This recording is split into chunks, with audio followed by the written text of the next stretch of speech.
In this video, we're going to be looking at some of the basics around graph transformations.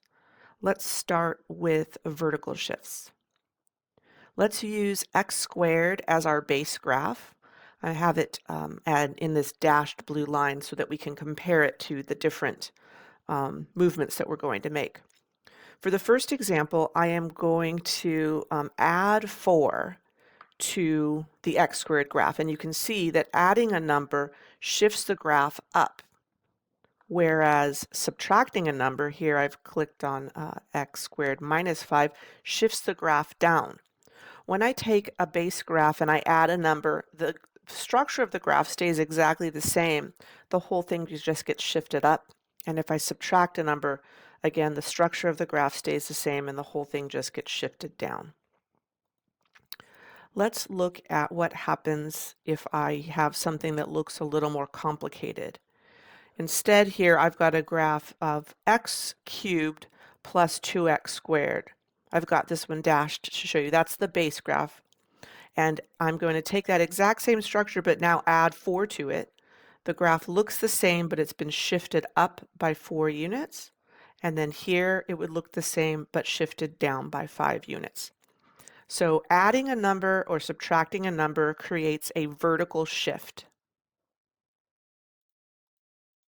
Let's now look at horizontal shifts. Horizontal shifts are going to be when you are adding or subtracting the number inside the parentheses. So the effect is that when I add 4, it is also part of what is being squared. The interesting thing is that when we have shifts inside the parentheses, the graph moves in the opposite direction of the way we would think. So adding 4 in this case is actually moving the graph to the left by 4 units. You can see that the vertex, the lowest point here, is -4, 0. That's because if I wanted to figure out where this is equal to 0, I would set x minus 4 equal to 0 and I would get -4 as the x-intercept. In the same way, if I subtract 5 inside the parentheses, it shifts the graph over to the right by 5 units. Let's look at a different example. Let's look at the square root of x. The square root of x looks like this, and it starts at the origin at 0, 0. If I add 4 under the square root, the graph, it starts now over at -4, 0, moving to the left. And if I subtract 5, now it starts at 5, 0, shifting over to the right.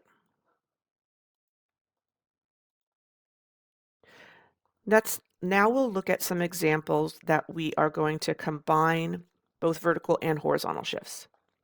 So again, here's our base graph, x squared.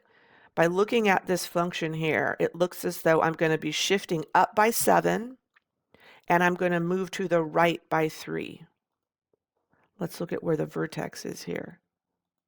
The vertex is at 3, 7. So it moved from 0, 0 to the right by 3 and then up by 7.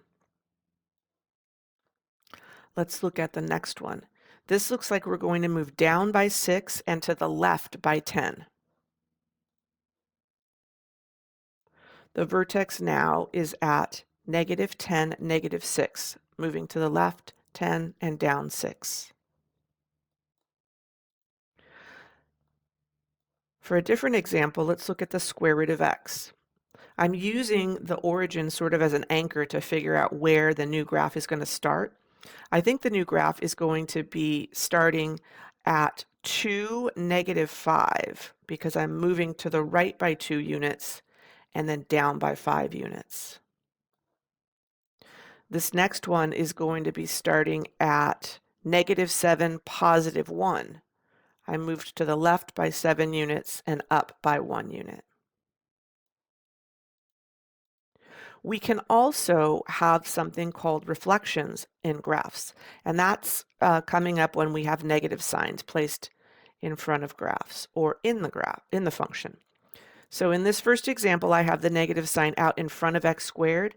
When it's in front of the function, it reflects the original over the x-axis. I have another example down here. Here is square root of x. If I had put a negative sign in front of it, the graph gets reflected down across the x-axis. If the negative sign is inside the parentheses, the graph gets reflected across the y-axis. Well, x squared is symmetric across the y-axis, so reflecting it is going to look identical. A better example would be to use the square root of x. When I reflect this across the y-axis by putting the negative sign under the square root, you can see that it's on the other side.